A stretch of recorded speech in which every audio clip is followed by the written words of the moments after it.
და ახლა კულტურის სიახლეები ბოლნისში ძველი წელთაღრიცხვით მე-6000 წლეულის ნამოსახლარია აღმოჩენილი. არქეოლოგებმა საცხოვრებელი და სამეურნეო ნაგებობების ნაშთებს მიაგვლეს. მათ შორის აუცნაური ფორმის არხებიც, რომელთა ზუსტი დანიშნულება ჯერ უცნობია. რეპორტაჟი სოფელ ნახიდურიდან.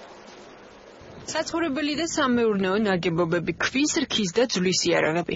ეს ძველი წელთაღრიცხვის მე-6000 წლეულის ნამოსახლარია. აღმოჩენა არქეოლოგებმა ბოლნისის რაიონის სოფელ ნახიდურში გააკეთეს.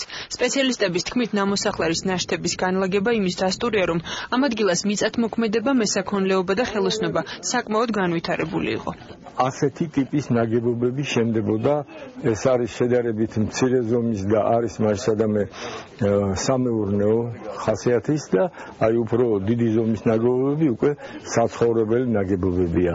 არქეოლოგებისთვის განსაკუთრებით საინტერესო ნამოსახლარზე არსებული უცნაური ფორმის არხები აღმოჩნდა. მათი დანიშნულება მდებარეობიდან გამომდინარე სპეციალისტებისთვის უცნობია, თუმცა ვარაუდობენ, რომ 4 მეტრის სიღრმის არხს შესაძლოა სარიტუალო დანიშნულება ჰქონოდა. ეს არხი არის საკმაოდ გრძელი და ვიწროვდება ბოლოში.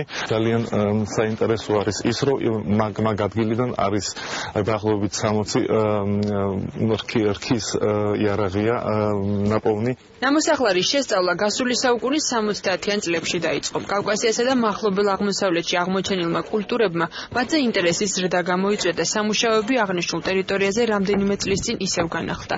ამ ეტაპზე ადგილზე საქართველოს ეროვნული მუზეუმისა და ბერლინის სახელმწიფო მუზეუმების წარმომადგენლები ერთობლივად მუშაობენ. აქ დაფიქსირებულია კაცობრიობის ისტორიის ერთ-ერთი უმნიშვნელოვანესი ეტაპი, ეს ის რო არის, როდესაც ხდება პირველი მიწათმოქმედების განვითარება, მეცხოველეობის და ჩანს პირველი არქიტექტურის ნიშნები და მისასალმებელია, რომ საქართველო არის ცენტრი სხვადასხვა ტიპის არქეოლოგიური კვლევების.